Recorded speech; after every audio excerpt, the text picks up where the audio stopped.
¿Qué tal? Buen día a todos ustedes. Buen día Samantha, buen día Ariana, buen día a todas. Vamos a empezar con la clase de hoy. En esta ocasión vamos a hablar sobre la narrativa contemporánea. Y recuerden que hemos estado hablando sobre literatura peruana y ya hemos mencionado parte de lo que es la literatura de la segunda mitad del siglo XX. ¿Qué tal, Brittany? Buen día. Buen día, Katy. Buen día, Álvaro. Así que vamos a desarrollar la producción literaria tanto de los años 60 y 70. En esta ocasión, a hablar sobre Mario Vargas Llosa y también sobre Edgardo Rivera Martínez, ¿no? Para ya finalizar con esta producción literaria en el caso peruano, vinculado a la década del 60 y 70. Recuerda que hace algunas clases atrás habíamos mencionado parte de la literatura de los años 50, ¿no? La generación del 50.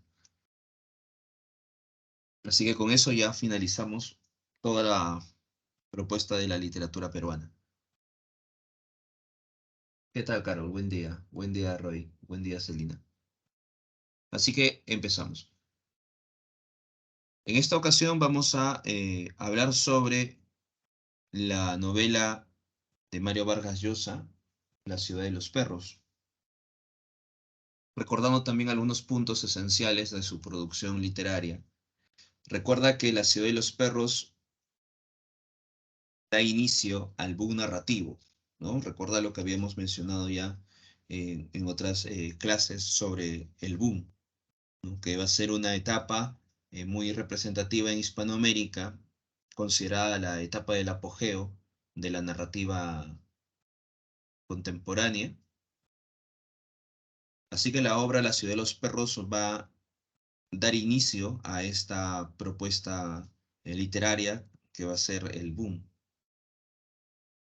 Eso quiere decir que las obras que están presentes en el boom van a asimilar las posturas de la vanguardia.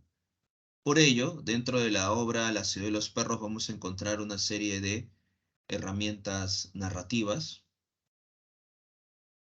No se va a desarrollar una narración lineal y cronológica, ¿no? Vamos a encontrar más bien una narración fragmentada,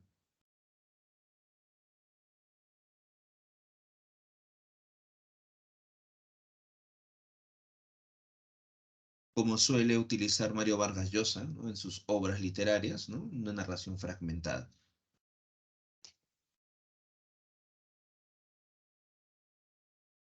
Vamos también a encontrar, por ejemplo, un conjunto de historias que se van a entrelazar entre sí.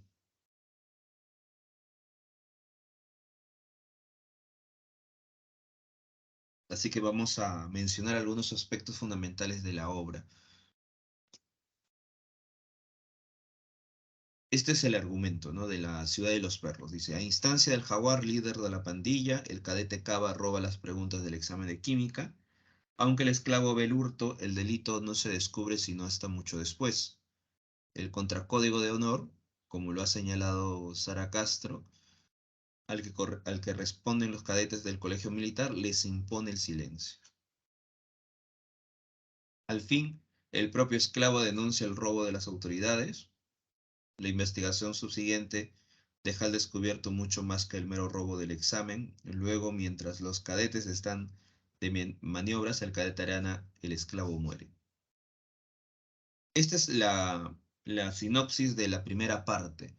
La ciudad de los perros está dividida en dos partes y un epílogo. La primera parte justo va a terminar con la muerte del esclavo.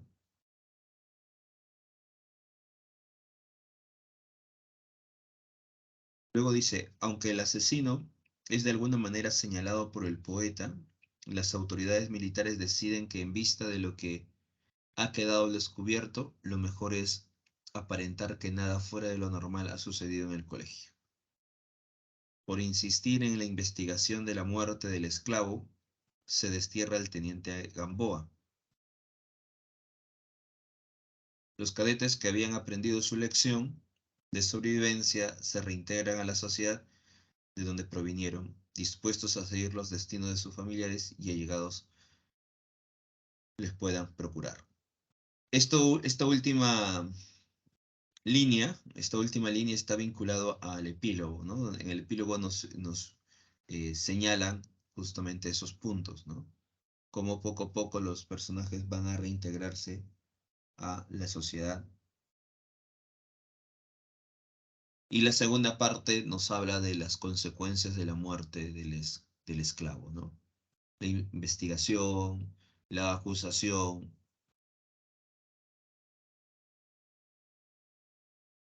La historia matriz de la ciudad de los perros, o la historia medular de la ciudad de los perros, es justamente esto, ¿no? El robo del examen de química, la expulsión de Cava, el soplo, ¿no? del esclavo, la muerte del esclavo, la investigación y la expulsión del teniente Gamboa. Ese es el hilo, ese es el elemento modular de la historia, ¿no? Pero a partir de ello empiezan a aparecer pequeñas historias que se van a entrelazar con la historia matriz y van a contarse de forma fragmentada, desde diferentes perspectivas. Pues ahí te das cuenta cómo tenemos un hilo conductual dentro de la ciudad de los perros, y otras historias van entrelazándose poco a poco, van hilvanando poco a poco esta historia global.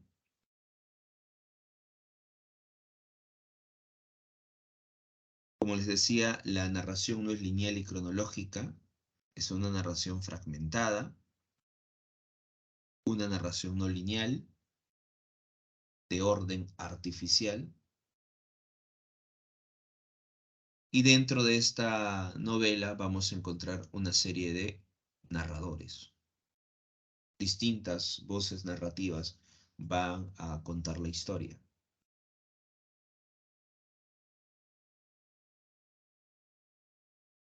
Vamos a observar diferentes enfoques dentro de la novela La ciudad de los perros. Así que dentro del aspecto formal, la obra pertenece al género épico narrativo, especie de novela, está dividido en dos partes más un epílogo. Se presenta un narrador múltiple, porque hay varias voces narrativas que condensan la historia. Se utiliza una serie de herramientas narrativas como el flashback, el monólogo interior, los vasos comunicantes, entre otras técnicas narrativas. Entre los espacios de representación vamos a encontrar espacios abiertos y cerrados, espacios urbanos.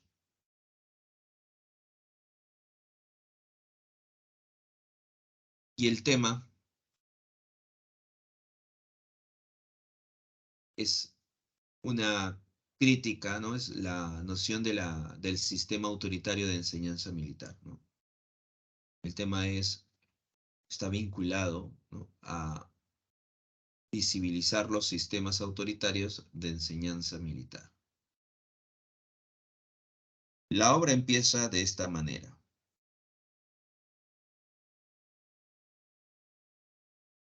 4, dijo el jaguar.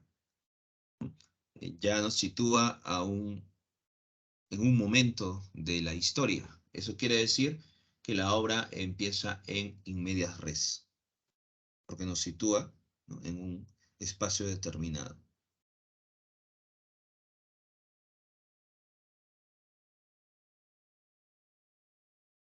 Luego estamos observando cómo de pronto las expresiones del narrador empiezan a situarnos en el espacio, ¿no? Los rostros se suavizaron en el resplandor vacilante que el globo de luz difundía por el recinto a través de escasas partículas limpias de vidrio. El peligro había desaparecido para todos, salvo para Porfirio Cava. Los dados estaban quietos, marcaban 3 y 1, su blancura contrastaba con el suelo sucio. Te das cuenta que el narrador aquí está describiendo, ¿no?, de forma objetiva, ¿no? Los rostros se suavizaron, el resplandor vacilante del globo. No hay nada que no se pueda observar, ¿no?, a simple vista. 4, repitió el jaguar. ¿Quién? Yo, murmuró Cava. Dije 4. Apúrate, replicó el jaguar, ¿no? Entonces ahí empieza a mostrarse un narrador objetivo, ¿no? Y luego dice, ya sabes, el segundo de la izquierda, vuelve a mostrarse el narrador objetivo. Y en la siguiente, Cava sintió frío. Los baños estaban al fondo de la cuadra, separados de ella eh, por una delgada puerta de madera. Sigue describiendo el espacio, ¿no? Entonces, muchas veces vamos a encontrar al narrador objetivo que describe los espacios, el entorno. En este momento, el círculo estaba representado por el serrano Cava, el jaguar, Rulos y Boa, 4 integrantes del círculo. Aunque el círculo en realidad estaba integrado por todo el salón, ¿no? Sin embargo, ya para esta fecha, esta época, el círculo ya estaba prácticamente desapareciendo, ¿no? Solamente quedaba el jaguar como líder y unos cuantos representantes del círculo, ¿no? Así que tienen que robar el examen de química porque necesitan eh, tener buena nota para poder salir al fin, terminar muy bien.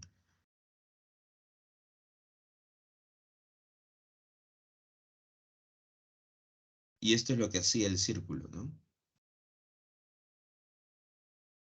Así que bien, la obra empieza situándonos a unos jóvenes que están a punto de robar el examen de química y en este caso Cava va a tener que realizarlo, ¿no? A partir de este momento Cava va a buscar la manera de realizar el acto y recuerda que quien va a observar esto va a ser el esclavo. Recuerda que esta narración de la primera parte no se habla poco a poco, como de pronto Cava está ingresando al lugar donde tiene que robar, como el esclavo se va a percatar. Luego, la historia nos muestra otro ángulo donde está el poeta que se va a encontrar con un teniente. Se quiebra la narración aquí porque ahora se hablará sobre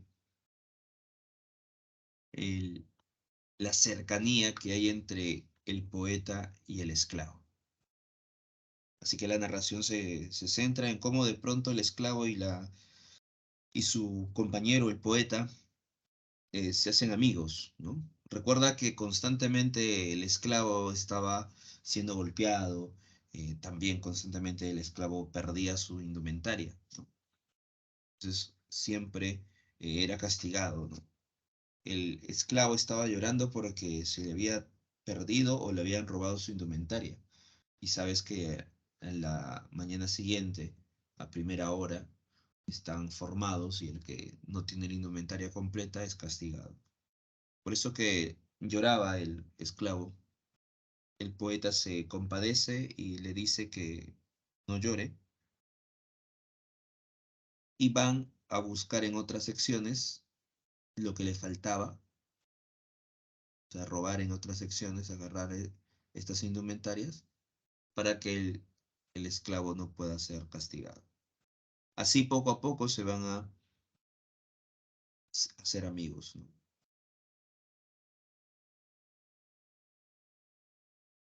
Se quiebra esta narración, vuelve la narración al punto de partida. Ya se ha robado el examen de química, recuerda que el Serrano Cava cometió un pequeño error. Y están ahora reunidos dando el examen, pero recuerda que el poeta le había dicho al jaguar si tenía las preguntas, ¿no?, que les pasara, y también le dice el esclavo, pero ninguno quiere darle, ¿no? Sin embargo, estando en el examen, el esclavo intenta ayudarle al poeta y es ahí donde se logrará descubrir gracias al teniente Gamboa. Gamboa va mencionar al esclavo si sabe algo. Y como el esclavo en ese momento era el que estaba vigilando, era el imaginario, por eso que va a ser castigado, ya que el esclavo no quiere revelar quién robó el examen de química. Esto va a ser complicado para el esclavo porque el fin de semana tenía que encontrarse con Teresa.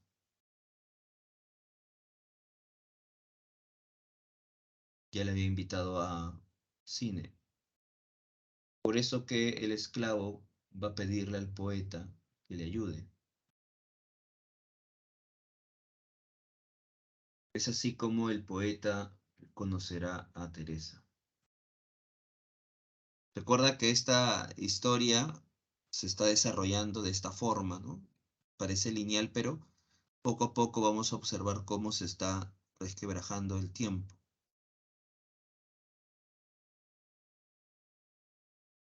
En un momento se va a hablar, por ejemplo, cómo los jóvenes, al momento de llegar o los adolescentes, al momento de llegar al Colegio Leoncio Prado, recuerda que van a ser bautizados. El único que no va a ser bautizado, que no se va a dejar bautizar, va a ser el jaguar.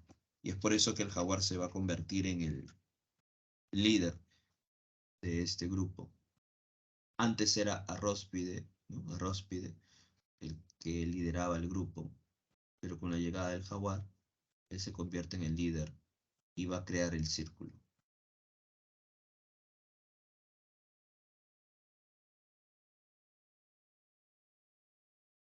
Así que de pronto el esclavo le pide a, al poeta para que pueda ir a buscar a Teresa y decirle que no va a poder sino al día siguiente, ¿no? O la semana siguiente, ¿no? Pero por insistencia de la tía, el poeta y Teresa van a salir al cine, ¿no? Se besan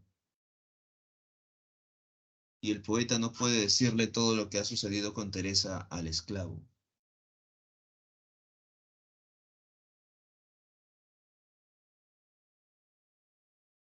Como el esclavo está siendo castigado, este ya no puede seguir así, ¿no? Y es por eso que más adelante va a decir, va a delatar quién es el que ha robado el examen de química, ¿no? Y a través de la percepción de Boa se va a contar el momento en que va a ser expulsado Baba.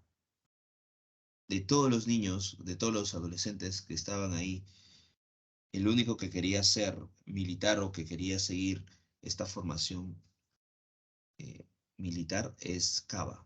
Los otros, en cambio, no. Los otros han llegado porque sus familiares les habían impuesto, ¿no? El jaguar, por ejemplo, porque su tía, se dan cuenta que el jaguar está yendo en malos pasos y buscan la manera que el jaguar sea disciplinado. En el caso del poeta, su familia tenía una especie de tradición, ¿no? Todos eran del colegio militar. Y por eso que el poeta tenía que seguir esa tradición. El esclavo, los padres, en específico el padre, manda al colegio militar para que sea hombre, dice, ¿no? Ahí está el machismo también, ya que el esclavo era una persona muy sensible, muy sentimental, y el padre quería que sea más rudo, por eso que lo manda al colegio militar. Y así vamos a tener las historias de estos personajes, ¿no? Mientras está contando esta historia de cómo de pronto el círculo se convierte ya en un lugar donde logran hacer fechorías contra las otras secciones, vengarse de lo que fueron humillados al momento de ser bautizados. Mientras eso se está contando, se está también contando otra historia, ¿no? La historia de un niño cómo se va enamorando de una niñita que es Teresa, y este niño poco a poco eh, va metiéndose al mundo delictivo. Más adelante lograremos conocer de quién es esa historia, ¿no? Más adelante conoceremos qué es la historia del jaguar. Entonces ahí estamos observando que mientras se está desarrollando la historia principal, donde todos los eh, adolescentes están en el colegio, se ha robado el examen de química, se ha buscado al culpable, el esclavo está delatando, se está expulsando a Cava, en paralelo vamos a conocer también la historia de este niño, ¿no? Que se ha enamorado de Teresa, que son de bajos recursos, que poco a poco, por ejemplo, el niño le va a regalar una caja de tizas para que Teresa pueda limpiar y pintar su zapato de charol. Y a su vez se va insertando otras historias, ¿no? La historia de, por ejemplo, del jaguar, que ya hemos mencionado, la historia del poeta, la relación que tiene con su padre, ¿no? La relación que también tiene el esclavo con sus padres. Vamos a conocer poco a poco la historia de estos personajes. Cuando el poeta ha delatado, perdón, cuando el esclavo ha delatado a Cava, el poeta tiene miedo que el esclavo vaya donde Teresa y se entere de la verdad. Por eso que el poeta en ese instante quiere salir del colegio, quiere escapar del colegio para ver si efectivamente el esclavo se ha ido donde Teresa o no. Y aquí vamos a tener la técnica del monólogo interior, cuando el poeta está eh, recorriendo, buscando la manera de huir del colegio militar. El narrador va mostrándonos el caos absoluto que hay en su mente, las ideas que van y vienen. El esclavo no ha ido a donde Teresa, se ha marchado de su casa. Luego vamos a tener este pasaje donde el esclavo y los demás están realizando sus actividades y el esclavo va a morir, ¿no? Aquí se va a utilizar la técnica del iceberg, o también llamada la técnica del dato escondido. Y cuando se estaba mencionando la historia de este niño, de esta niña, de Teresa, del niño que conoce a Teresa, que se enamora y que poco a poco va a entrar al mundo delictivo, también está desarrollándose la técnica del iceberg. Porque hasta ese momento no sabemos de quién se está hablando, ¿no? Por eso que la técnica del iceberg o la técnica del dato escondido no menciona todos los datos.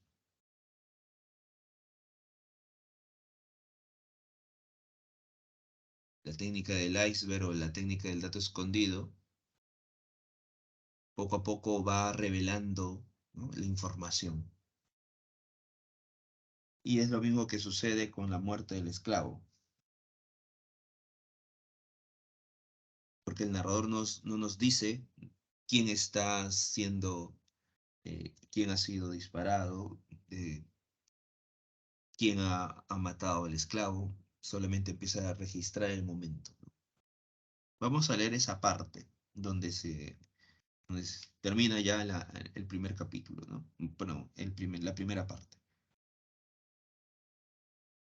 Recuerda que están realizando estas actividades, estos ejercicios, ¿no? Y en un momento determinado, uno de los tenientes empieza a observar que alguien se ha caído, ¿no? Alguien está en el suelo, dice, ¿no?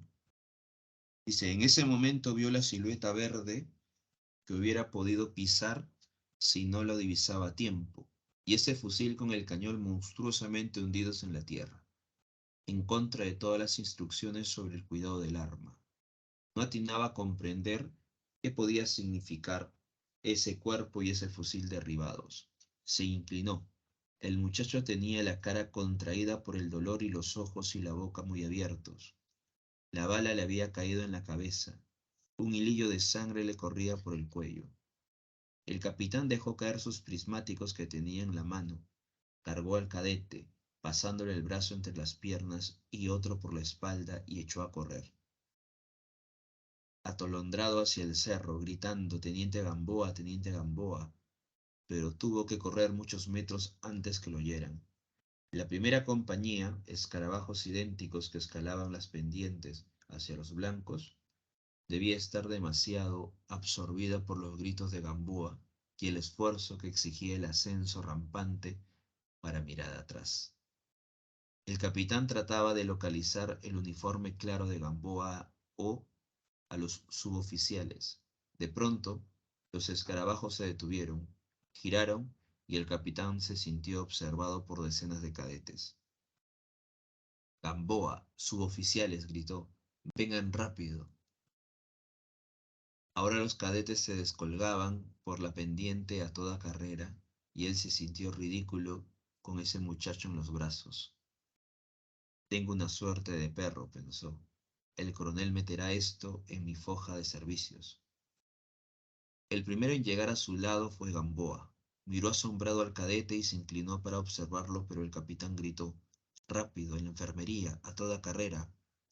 Los suboficiales Morte y Pessoa cargaron al muchacho y se lanzaron por el campo, velozmente, seguidos por el capitán, el teniente y los cadetes que, desde todas direcciones, miraban con espanto el rostro que se balanceaba por efecto de la carrera, un rostro pálido, demacrado, que todos conocían. Rápido, decía el capitán, más rápido. De pronto Gamboa arrebató al cadete, lo echó sobre sus hombros y aceleró la carrera. En pocos segundos sacó una distancia de varios metros. Cadetes, gritó el capitán, paren el primer coche que pase. Los cadetes se apartaron de los suboficiales y cortaron camino. El capitán quedó retrasado, junto a Morty y Pessoa. ¿Es de la primera compañía?, preguntó. Sí, mi capitán, dijo Pessoa, de la primera sección. ¿Cómo se llama? Ricardo Arana, mi capitán. Vaciló un instante y añadió, le dicen el esclavo. Entonces aquí termina la primera parte, ¿no? Con este suceso. Y te das cuenta cómo el narrador al inicio no nos dice quién es el que ha caído, no simplemente está describiendo el acontecimiento, ¿no? Del personaje que observa a este cadete que está en el suelo, lo levanta, ¿no? Se da cuenta que algo ha sucedido y empieza a gritar, ¿no?, al teniente Gamboa para que lo ayude. Y poco a poco todos van dándose cuenta de lo que ha ocurrido, hasta que al final descubrimos quién ha caído, ¿no? Que es Ricardo Arana. Entonces, esa es la técnica del iceberg, por ejemplo, ¿no? Nos sitúa en una situación, en un acontecimiento, nos revela poco a poco lo que está ocurriendo hasta que al finalizar ya nos menciona ese dato que faltaba, ¿no? La identidad de ese muchacho. En ocasiones, en la técnica del iceberg, es el propio lector quien logra descifrar, quien logra colocar la última pieza para poder comprender todo lo que está ocurriendo, ¿no? Lo que está sucediendo, ¿no? Pero la técnica del iceberg es eso, ¿no?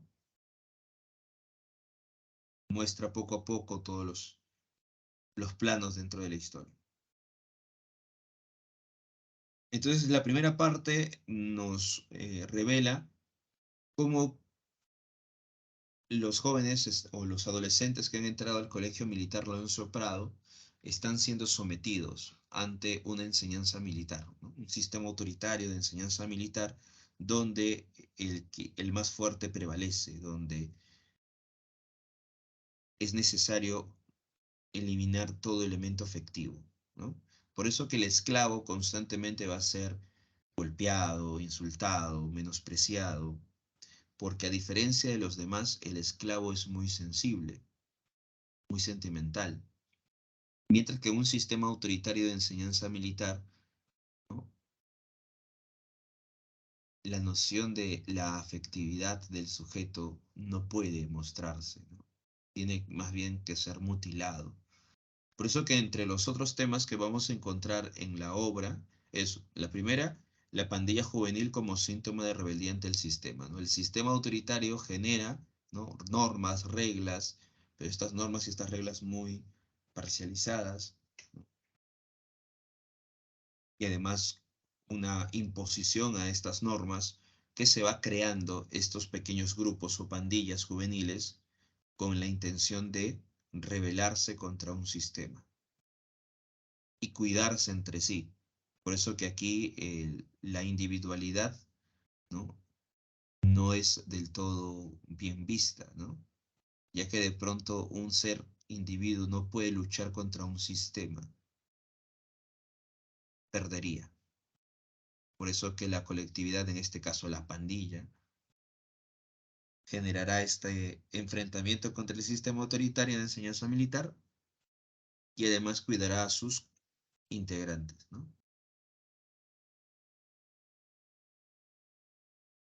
¿Qué hace entonces esta pandilla juvenil? El hurto. Dice el hurto como violación de la norma. Las reglas están impuestas, la pandilla que tiene que buscar sobrevivir ante este sistema y para sobrevivir ante este sistema va a utilizar todos los recursos posibles.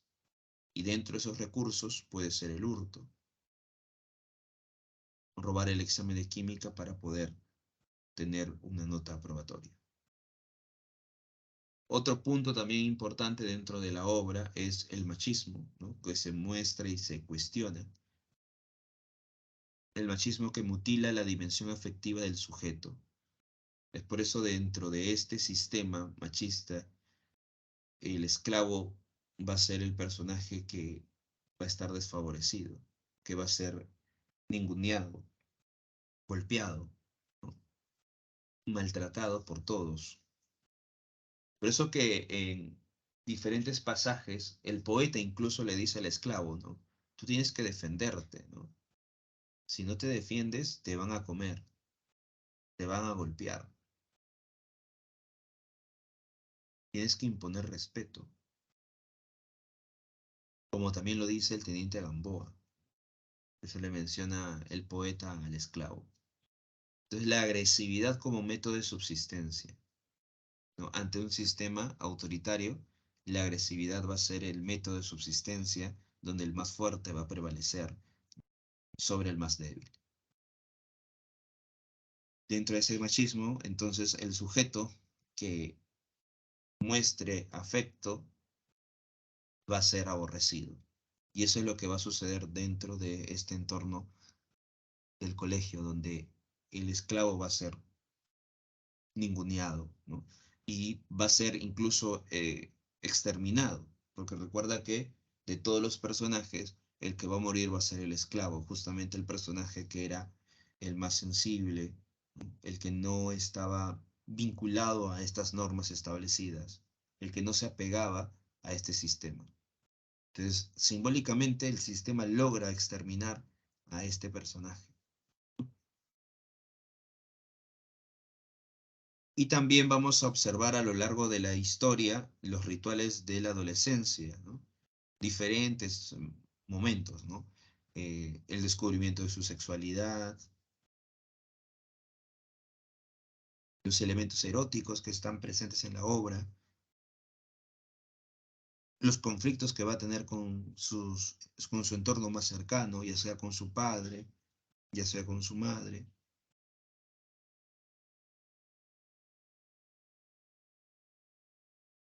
la exploración afectiva, ¿no?, entre otros elementos.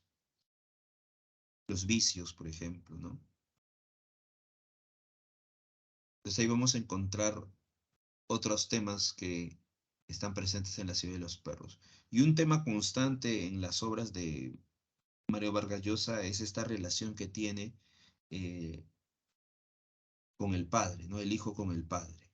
Una relación conflictiva. Lo habíamos visto ya en Conversación en la Catedral, ¿no? La relación conflictiva entre padre e hijo, que vamos a encontrar también en la obra La ciudad de los perros, ¿no? una relación conflictiva entre hijo y padre, ¿no? En la segunda parte, tras la muerte del esclavo, la familia quiere saber qué es lo que ha pasado, ¿no? Y a su vez, las autoridades se dan cuenta que si esto sale a la luz, si esto se agranda, va a ser un escándalo absoluto para todos y no les conviene. Por ello, buscan la manera de que este incidente, como lo llaman, se cierre de una vez. El expediente se tiene que cerrar. Así que no dejan a los padres ver el cuerpo de su hijo. El poeta está también molesto porque tratan mal a la familia del esclavo. Además, el poeta se siente mal, ¿no? Recuerda que ha engañado a su amigo, ha estado con Teresa, ahora ha muerto. Por eso que el poeta siente remordimiento hacia sí mismo y va a acusar al jaguar. Recuerda que el expediente ya se ha cerrado, indicando que el esclavo ha muerto de forma accidental, de forma involuntaria. Sin embargo, el poeta va a señalar al jaguar como el asesino. Y es por eso que el teniente Gamboa va a reabrir el caso. Cuando ya las autoridades han señalado que se cierre el caso, ¿no?, que ya es momento de eh, no seguir con el mismo tema, el teniente Gamboa va a abrir el caso porque es el poeta que está señalando al jaguar como el asesino.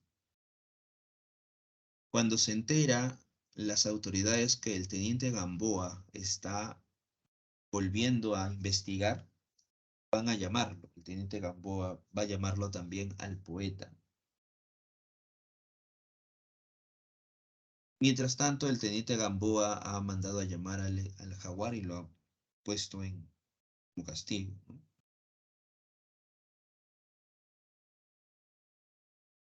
El poeta señala que el día que estaban realizando estas maniobras, el jaguar estaba detrás de, perdón, el jaguar, sí, estaba detrás del esclavo. El teniente Gamboa le pregunta, ¿estás seguro?, ¿no? Pero el jaguar no necesariamente estaba detrás. Sucede que el narrador no nos señala eso, ¿no? El narrador no nos especifica. El jaguar no necesariamente estaba ahí. El narrador menciona que el poeta quiso recordar ese momento, pero no pudo recordar bien si estaba o no estaba el jaguar.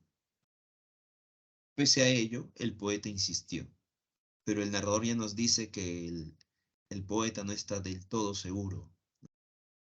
Entonces hay una ambigüedad aquí. El narrador no quiere asimilar o de pronto aseverar las palabras del poeta, ¿no?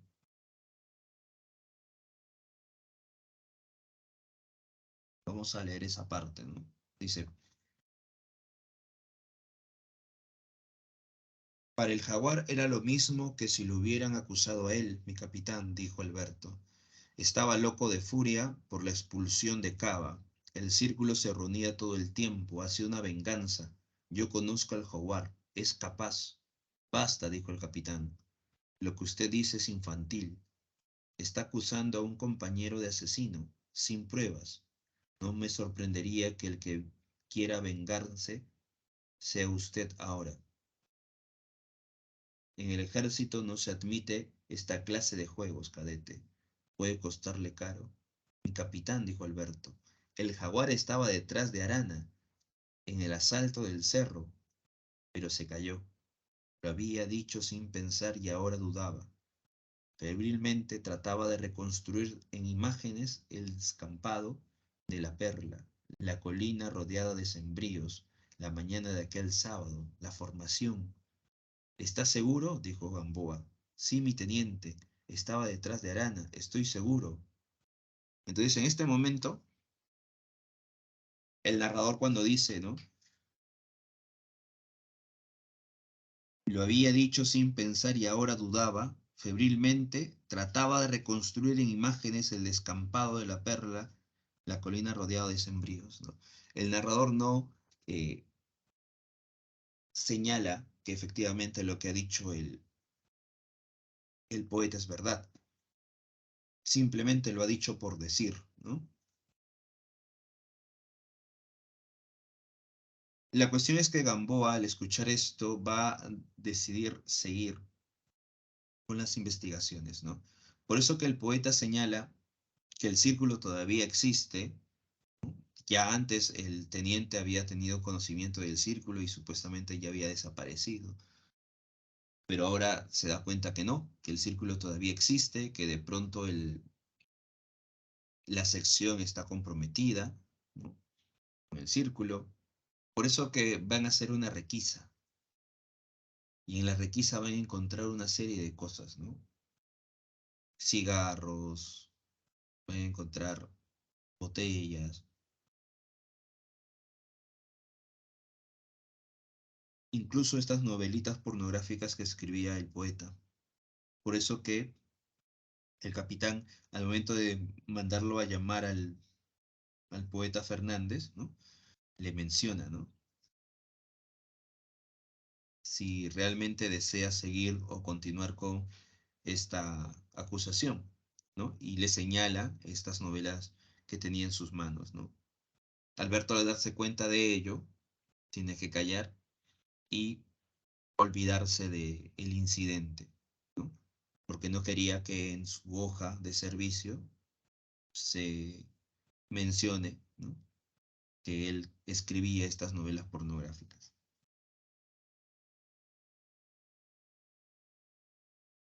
Así que el jaguar es liberado de toda acusación, se va a encontrar con el poeta, toda la sección está molesto con el jaguar porque creen que el jaguar ha delatado a la sección para que él no pueda ser castigado.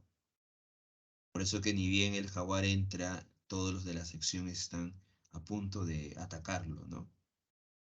Y el jaguar se defiende y todos empiezan a golpearlo. El poeta le dice, ¿por qué no dijiste, no? ¿Por qué no dijiste que era yo, que yo fui el que ha señalado todo esto? Pero el jaguar no responde.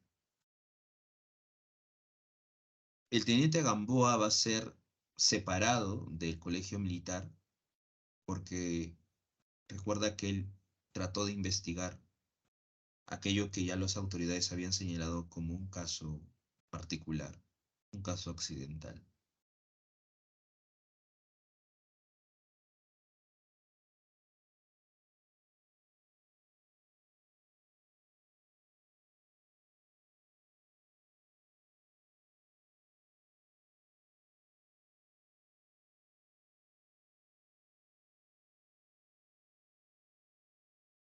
En el epílogo vamos a observar un poco las historias de estos personajes, ¿no? El poeta, por ejemplo, ha dejado a Teresa, ahora ha tenido ya una relación mejor con el padre, está a punto de viajar a Estados Unidos, tiene otra enamorada.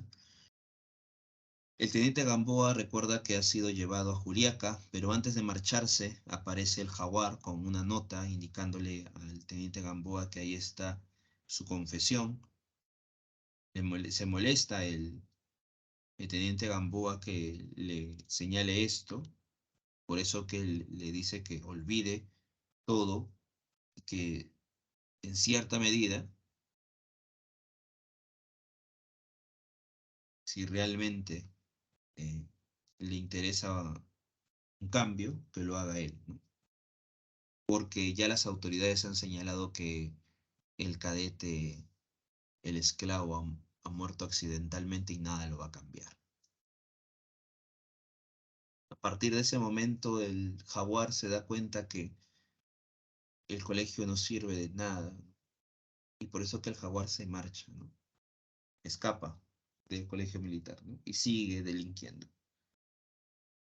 Recuerda que el flaco Higueras le había metido en el mundo delictivo, ¿no? Pero ¿qué sucede más adelante? Un día de pronto se encuentra con Teresa, así que el jaguar poco a poco va a visitarla, ya consigue un trabajo, el jaguar invita a Teresa, incluso se va a casar con ella, ¿no?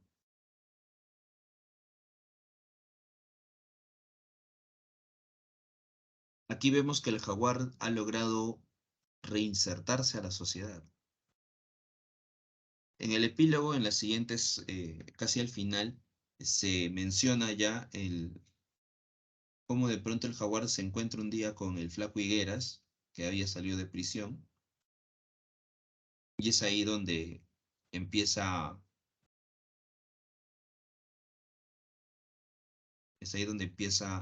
a conversar el flaco Higueras con el jaguar, y a través de esta conversación entre el flaco Higueras y el jaguar conocemos un poco la historia del jaguar, ¿no? Después de los acontecimientos del colegio militar. Logra conocer bueno, reencontrarse con Teresa, salen, 15 o 16 días después se van a casar y está viviendo en la casa de la tía de Teresa, ¿no? Sigue trabajando él, ella. Así que vemos que el jaguar se reintegra a la sociedad.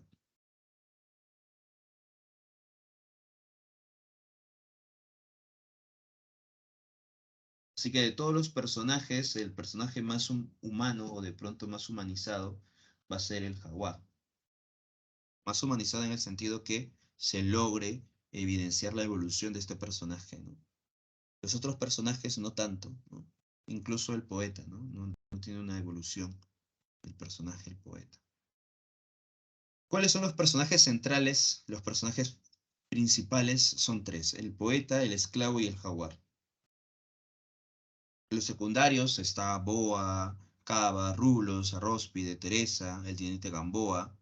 Los incidentales, por ejemplo, está la Pies Dorados, que era una prostituta, la tía de Teresa, el flaco Higueras, que es el amigo del jaguar, la familia del poeta, la familia del esclavo, la madre del esclavo, la madre del jaguar, son personajes incidentales. Bueno, entre otros personajes, los estáticos o dinámicos, el personaje estático es el teniente Gamboa, no se transforma, no cambia, ¿no? Su perspectiva frente al mundo, a pesar de que intenta buscar al culpable, al final va a aceptar la decisión del sistema autoritario, ¿no? El jaguar va a ser un personaje dinámico porque va a cambiar su conducta frente al mundo, ¿no? Va a reintegrarse a la sociedad.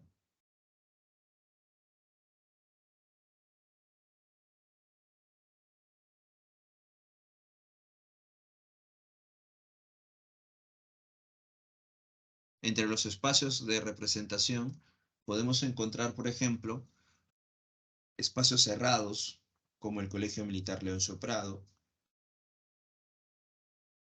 que representa, ¿no? Recuerda la explotación, el autoritarismo, representa el autoritarismo, representa el machismo, el sometimiento ante el ser, ante el individuo. Es el colegio militar, ¿no? Un espacio cerrado que representa eso, la opresión, que representa el machismo, el autoritarismo. A diferencia de los espacios abiertos, ¿no? Que están vinculados a este sentido de la libertad, la exploración. Los espacios abiertos están vinculados a la posibilidad, dice, de desplazamiento y presentan diversidades en su configuración, las calles de la ciudad de Lima, ¿no? Entre los espacios urbanos y rurales, no hay espacios rurales en la obra, eso que prevalecen los espacios urbanos. Miraflores como barrio que ostenta el poder del dinero, Lince, la victoria, símbolos del poder de la fuerza y la violencia, el Leoncio Prado, el hogar del círculo, etcétera, etcétera. En el caso de los narradores,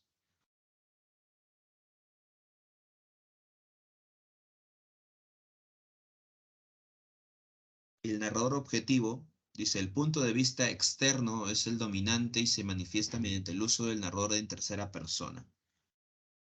Narrador objetivo, ¿no? Él describe con detalle las calles y las casas de Lima, así como las cuadras y las aulas del Colegio Leoncio Prado, recreadas en la ficción. Entonces es un narrador que describe, que señala, ¿no?, la situación, que ambienta el entorno. En cambio, encontramos narrador personaje, tanto narrador protagonista como narrador testigo, ¿no? Recuerda que el narrador personaje puede ser protagonista o testigo.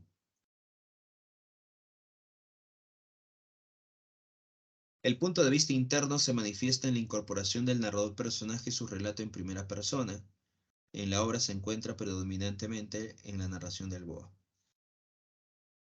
Boa recuerda que va a contarnos cómo el personaje Cava va a ser expulsado del colegio. Boa nos va a hablar entonces sobre eso, ¿no? Nos va a contar ese suceso desde su perspectiva. Pero es un narrador testigo, porque recuerda que quien está centrándose en la historia en ese momento es sobre Cava, ¿no? Cómo Cava va a ser expulsado. Entonces Cava va a ser el centro, va a ser el eje de la historia. Por eso que Boa va a ser el narrador que testifique.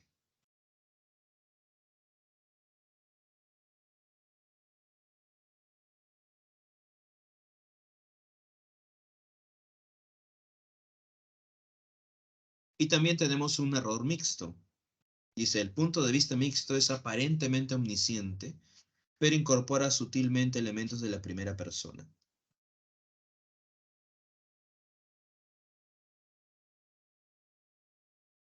Aquí podemos encontrar a Alberto, el jaguar. Entonces tenemos, recuerda, la narración múltiple.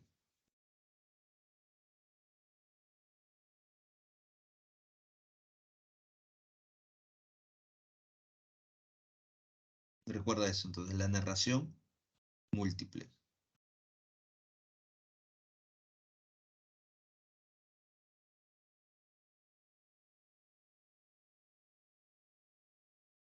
Entre las técnicas que se están utilizando dentro de la obra, podemos encontrar la técnica de la alternancia.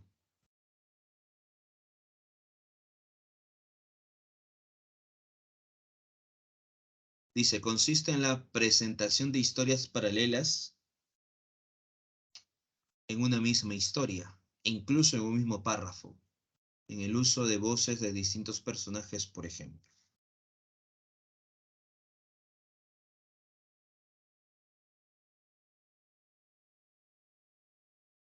Esto logra el efecto de simular la concurrencia y multiplicidad de voces, tal cual aparece en la realidad.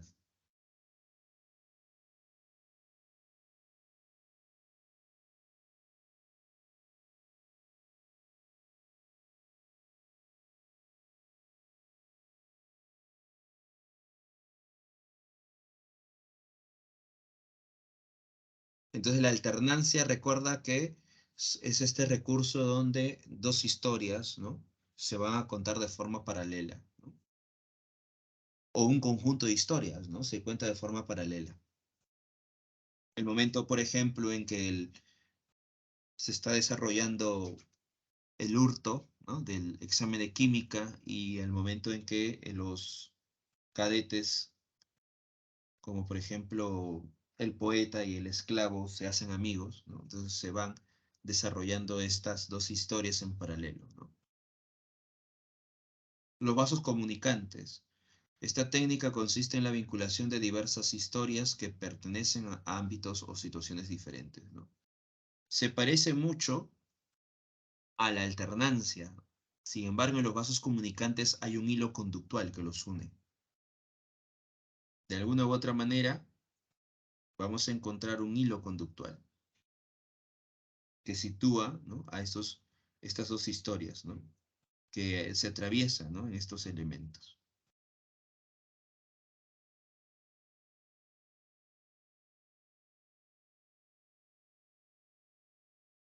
El monólogo interior, ¿no?, recuerda que es el fluir de la conciencia. Pretende mostrar verbalmente el libre fluir de la conciencia, los sentimientos y las ideas de los personajes.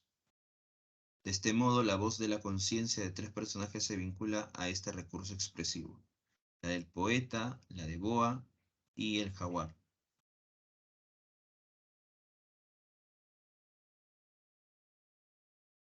Es el monólogo interior, ¿no?, el fluir de la conciencia.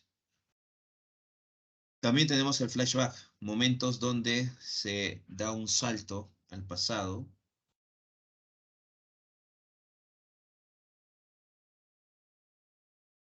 Consiste en la interrupción del relato de una acción para narrar hechos anteriores y vincularlos a la misma, dice, ¿no? Con esta técnica nos permite conocer progresivamente las vidas de los personajes, de Ricardo Arana, Alberto Fernández, de Teresa, de Boa, y un personaje incógnito que al final se devela como el jaguar.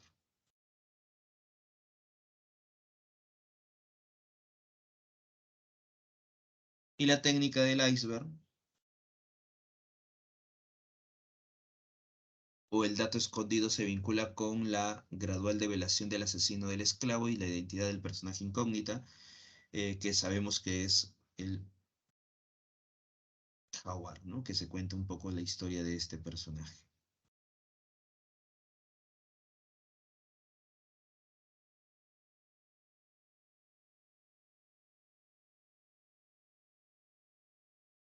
Esos son algunas técnicas que se están desarrollando dentro de la obra.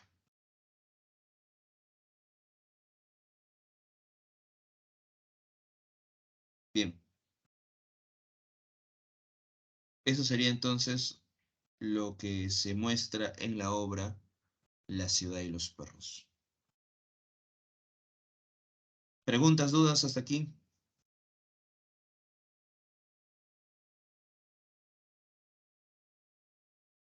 ¿Alguna duda, alguna pregunta?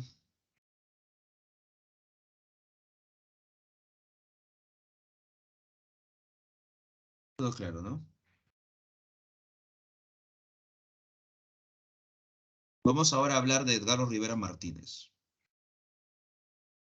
Eh, Edgardo Rivera Martínez ya se desarrolla entre la década del 70, ¿no?, su producción literaria, y uno de los cuentos relevantes de Edgardo Rivera Martínez es el Ángel de Ocongate, ¿no?, aunque una novela muy importante de él es País de Jauja. Pero en el caso del Ángel de Ocongate, que es un cuento muy interesante, eh, está presente esta noción de la búsqueda de la identidad, la solidaridad, ¿no?, con el otro, la visión solitaria del sujeto, la marginalidad también, ¿no?, del sujeto.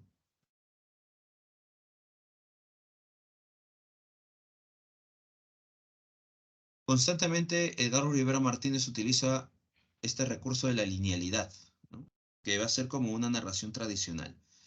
Eh, pero llega un momento en que de pronto esa linealidad va a romperse, ¿no?, en un momento determinado.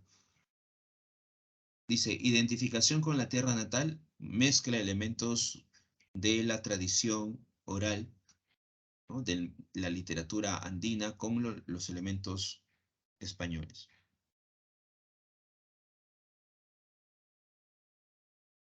Dice, narrativa entre el realismo y lo mítico, es lo que estábamos mencionando, ¿no? Normalmente sus cuentos parecen es una perspectiva realista, pero llega un momento que estos cuentos se transforman y muestran una mirada fantástica.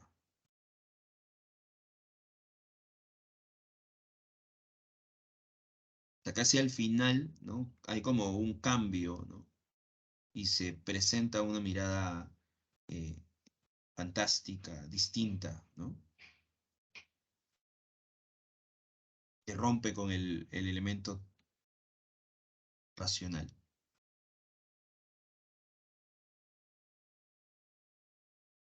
Hay una especie de conjunción entre las tradiciones culturales occidentales y la andina. Trata de mostrarnos, ¿no? Esas perspectivas entre lo oral, entre lo oral y lo europeo. Un personaje constante en los cuentos de Edgardo Rivera Martínez va a ser el ángel caído, ¿no? Que está en constante búsqueda de su condición. En la historia del el ángel de Ocongate vamos a encontrar, ¿no? A este personaje que ha despertado y no recuerda de dónde es, no recuerda quién es, de dónde proviene, ¿no? Por eso empieza así, ¿no? ¿Quién soy sino apagada sombra en el atrio de una capilla en ruinas, en medio de una puna inmensa? Por instantes silba el viento, pero después regresa toda su quietud. Entonces el ángel de Ocongate es este personaje que no puede diferenciar, ¿no? No puede saber de dónde proviene, ¿no? Ha despertado y de pronto está con un traje que no sabe de dónde es, empieza a deambular de un lugar a otro, no puede hablar, simplemente está reflexionando, recordando, ¿no? Lo que le ha pasado.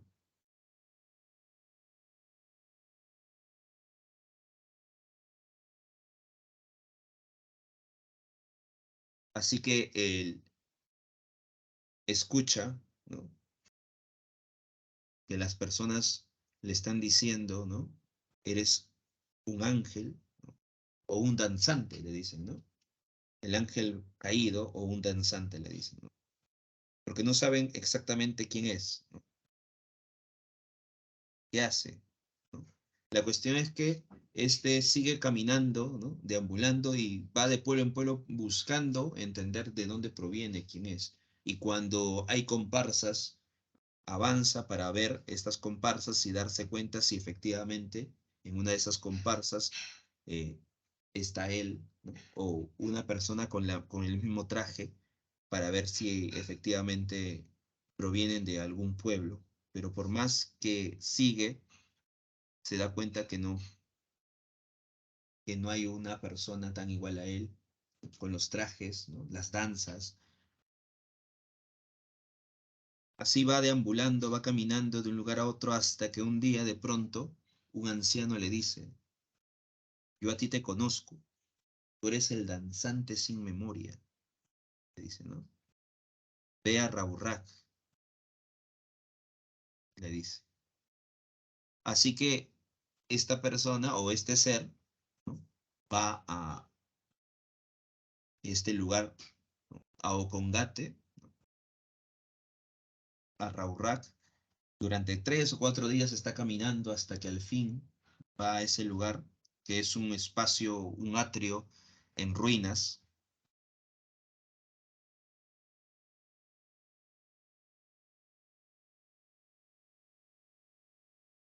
y observa que en este atrio en ruinas hay una pequeña pared, ¿no? También destruida, pero hay una pequeña porción de esa pared, y se da cuenta que en esa pared hay 4 imágenes. Esas 4 imágenes son de 4 ángeles, ¿no? Con los mismos, el mismo traje que él tiene. Sin embargo, el último de ellos solamente hay una silueta. ¿Y por qué hay una silueta? Porque un rayo ha caído, ¿no? En esta última imagen. Y entonces él recuerda que había ido emocionado a este lugar para saber de dónde proviene quién es.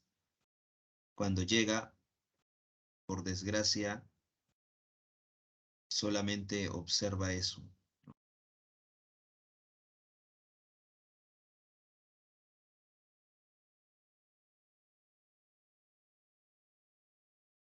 Por eso que se pregunta al final también de este cuento, ¿no? Porque recuerda que él estaba añorando saber de dónde proviene, quién era, y cuando el anciano le había dicho, yo a ti te conozco, ve a Raurrak, ahí vas a darte cuenta de dónde eres, de quién eres, así que él va y se da cuenta que hay unas siluetas, ¿no? Vamos a leer esa parte, ¿no? Dice, subí al atrio y a poco mis ojos se posaron en los frisos, bajo esos arcos adosados, y allí, en la losa quebrada, otrora por un rayo, hay cuatro figuras de relieve, cuatro figuras de danzantes, visten esclavina, jubón, sombrero de plumas, tailí, imágenes no de santos sino de ángeles, como los que aparecen en los cuadros de Pomata y del Cusco. Son cuatro, dice. Esta es la imagen, ¿no? Son cuatro, mas el último fue donde golpeó la centella, y solo quedan la silueta e impresas unas líneas de las alas y el plumaje. Cuatro ángeles sobre una floración de hojas, frutos y arabescos de piedra. ¿Qué baile es el que danzan? ¿Qué música la que sigue?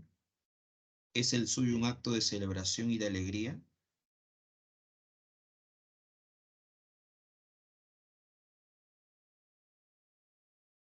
Lo contemplo en el silencio glacial y terrible de este sitio y me detengo en el contorno vacío del ausente. Cierro luego los ojos. Sí, solo una sombra soy, una apagada sombra y ave, ave negra sin memoria que no sabrá nunca la razón de su caída, en silencio siempre y sin término la soledad, el crepúsculo y el exilio, ¿no? Entonces ahí nos damos cuenta que el personaje al final no logra responder de dónde proviene, no logra saber su identidad, ¿no?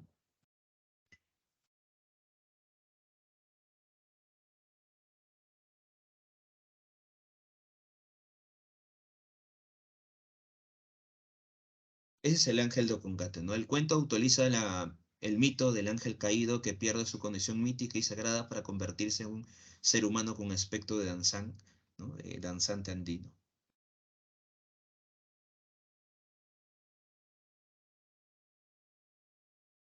Observamos entonces dentro de la obra, ¿no? Esta historia del personaje que ha despertado y no puede saber de dónde proviene, busca, ¿no? Conocer su identidad, saber de dónde es.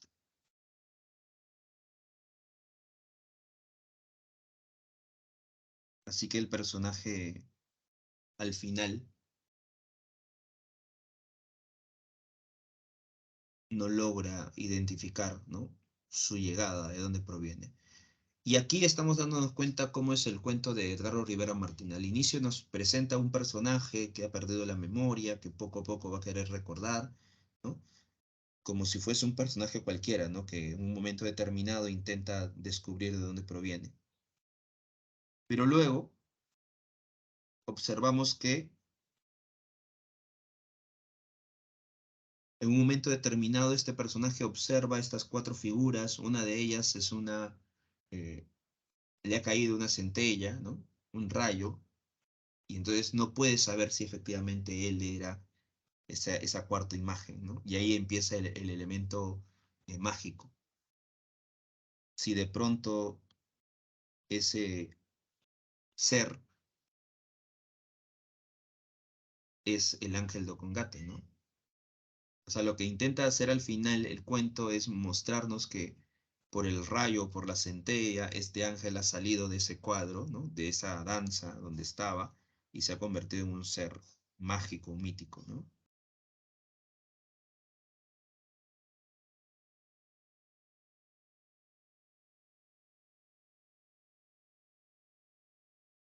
Ese es el ángel de Ocongate, ¿no? La búsqueda constante de su identidad sería el tema principal. Al final el personaje no logra saber de dónde proviene, no logra saber, buscar, conocer su identidad, ¿no?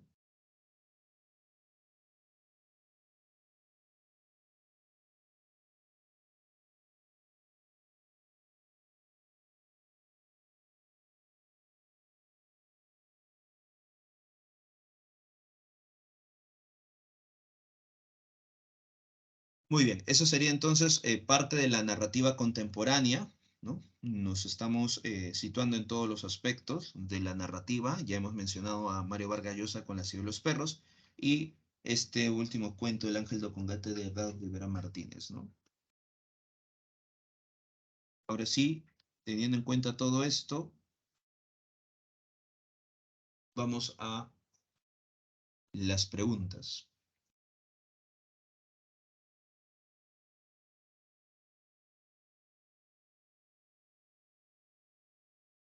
Ahorita les dejo el enlace para que puedan entrar.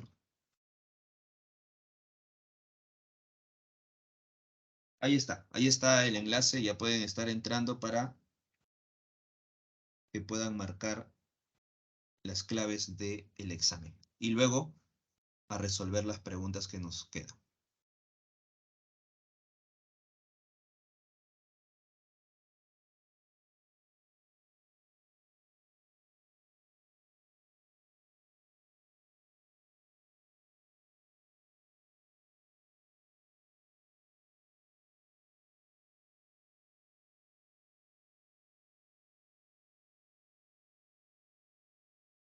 El examen son 3 preguntas vinculados a la obra de Mario Vargas Llosa, La ciudad de los perros.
A ver, recuerden que en el caso de la historia,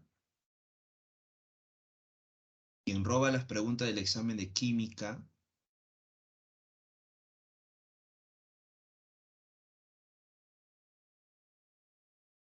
es el cadete K, ¿no?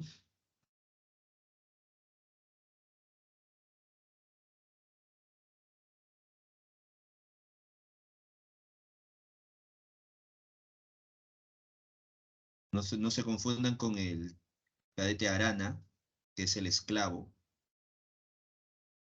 Una cosa es el esclavo que es el esclavo Arana, ¿no? Y el otro es el cadete Cava.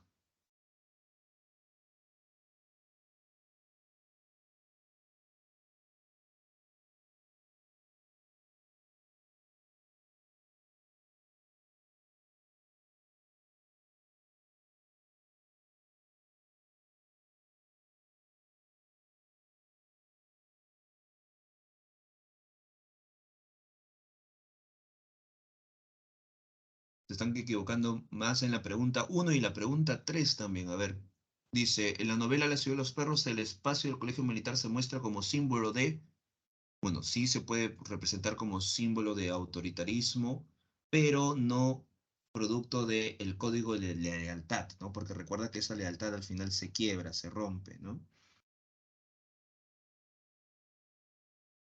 Se transgrede esa lealtad, ¿no?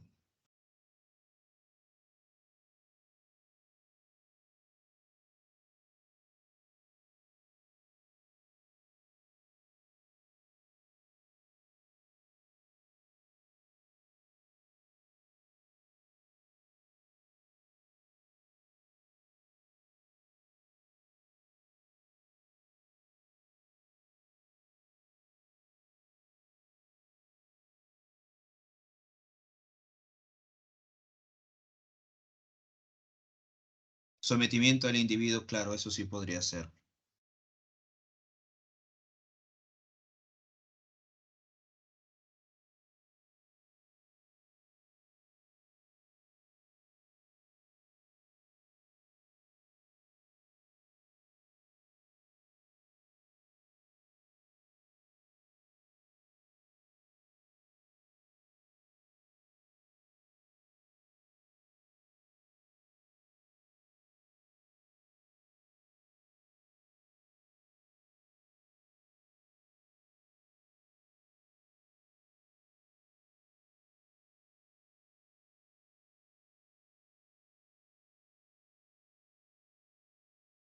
A ver, por aquí, ¿quién más? A ver, nos menciona el jaguar líder del círculo es acusado de la muerte del esclavo por Gamboa. No, pues por Gamboa no.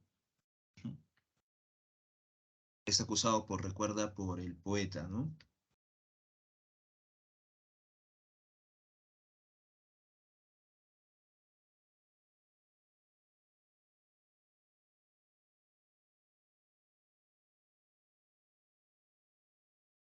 Bien, vamos a responder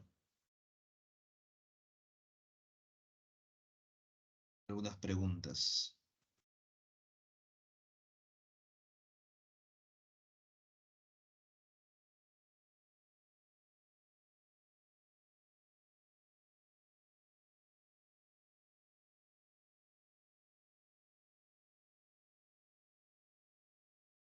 A ver, aquí. Pregunta uno.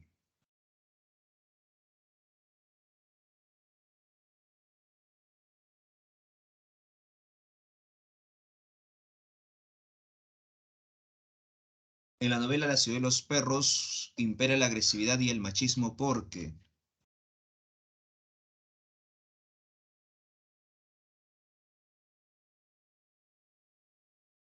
si los alumnos demuestran temor, serán expulsados. No, es una manera de mostrarle honesto ante los militares. Tampoco es la conducta que permite a los cadetes irse del colegio o es la única forma de mostrar hombría ante los demás. Recuerda la visión del machismo, ¿no? La respuesta entonces es la D. En la pregunta número 2, en relación al argumento de la ciudad de los perros, marque la afirmación correcta. El cadete Alberto Fernández el poeta, ¿es el líder del círculo? No. Quien es el líder es el jaguar. ¿Los hechos principales demuestran lo positivo del sistema escolar? Tampoco, ¿no? En este caso hay una crítica a este sistema castrense. El jaguar y el poeta son cadetes provenientes de estratos populares. El jaguar sí, el poeta no. Así que la respuesta es la D. El esclavo no logra adaptarse. El esclavo arana no logra adaptarse al contexto agresivo propio del colegio. El jaguar líder del círculo busca a Teresa, se casa con ella y termina trabajando en una agencia bancaria. Esto representa la inserción, ¿no? La inserción del personaje a la sociedad, la reintegración a la sociedad y al sistema. Así que la 3 es la C. En la pregunta número 4, ¿cuál debería ser la respuesta?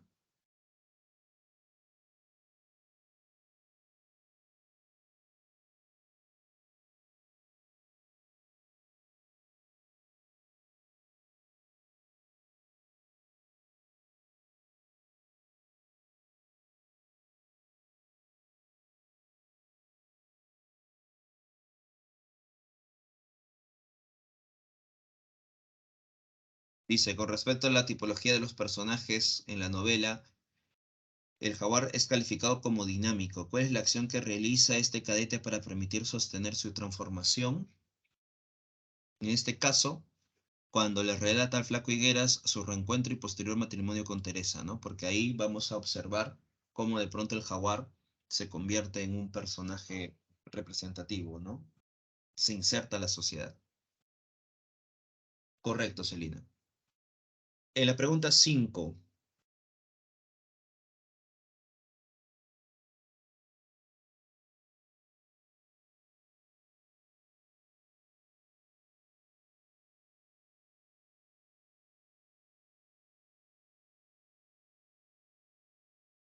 ¿cuál sería la respuesta? Justo que la pregunta, ¿no? De tu examen. Ujú. Claro, el espacio del colegio militar se muestra como símbolo del sometimiento del individuo, ¿no? En medida que se constituye como un ambiente represor, ¿no? Les recuerda eso, ¿no? Puede ser autoritarismo, sí, pero dice en la medida que prevalece el código de la lealtad entre sus integrantes, no, ¿no? Porque al final se rompe, se quiebra ese código, ¿no? Es más bien la manera de sobrevivir. Y el mundo corrupto, dice, todos los cadetes ocultan el asesinato del esclavo, no. Por eso que la respuesta en la 5 es la C. Correcto. En la pregunta 6, en la novela aparece un personaje secundario que adquiere cierta particularidad en el desarrollo de la historia debido a qué. En la pregunta 6, ¿qué personaje es secundario y tiene una cierta particularidad con relación a los demás? Recuerda, este personaje sería Teresa. Se vincula sentimentalmente con los tres personajes principales, con el poeta, el esclavo y el jaguar.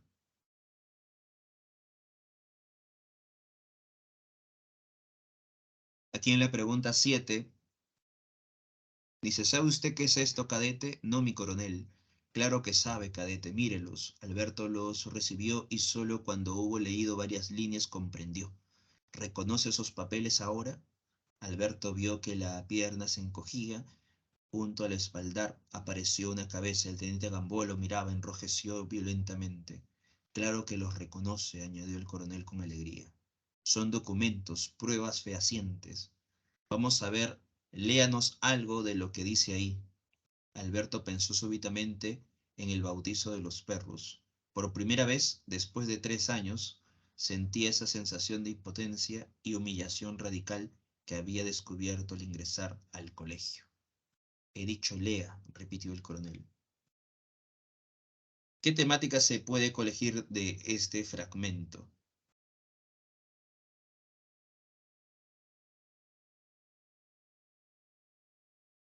El poder que corrompe las autoridades del colegio, el autoritarismo del sistema provoca el temor de los jóvenes, el temor de los jóvenes al enfrentarse a la autoridad, el pandillaje.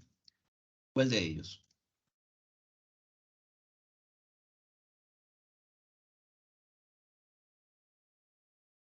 Recuerda que el pandillaje juvenil que no era aceptado por las autoridades, no está presente. Aquí está el personaje solamente frente al coronel, ¿no? El autoritarismo del sistema provoca el temor de los jóvenes. Eso es lo que se muestra, ¿no?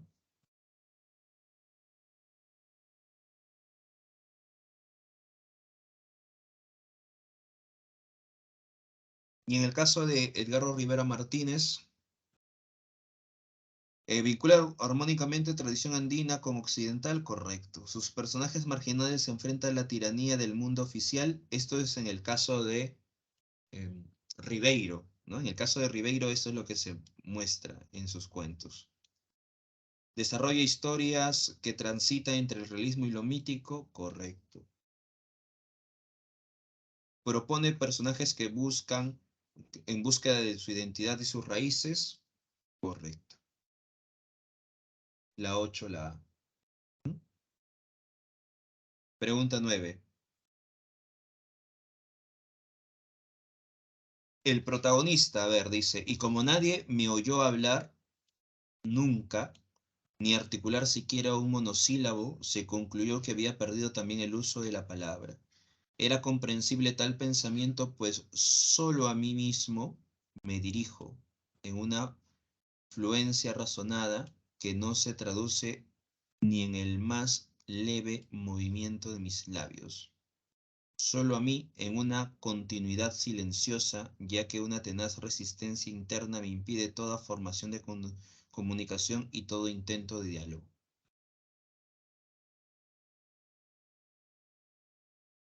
Se deduce que el protagonista narra la historia desde su mente, porque solamente él está reflexionando, contándose a sí mismo, hablándose a sí mismo.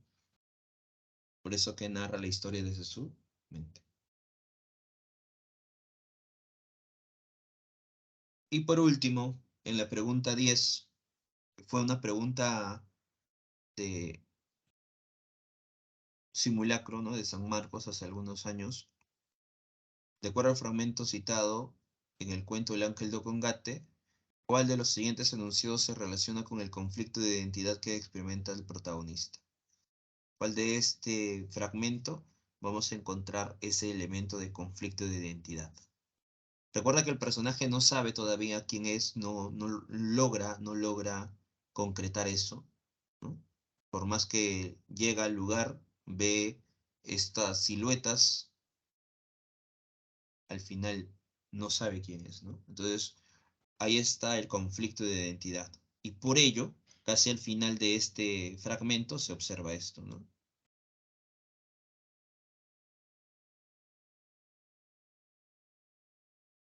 Si solo una sombra soy, apagada sombra y ave negra sin memoria. Ahí está, ¿ves? Se relaciona con el conflicto de identidad. No reconoce, no se reconoce, ¿no? No sabe quién es. La respuesta es la D. Bien, hasta aquí finalizamos. Cuídense. Buen día para todos ustedes. Nos vemos en el avanzado. Recuerden que ya pueden descargar la teoría de la clase de hoy. Estudien, ¿no? Y nos vemos en la siguiente clase en el avanzado. Cuídense. Buen día a todos ustedes.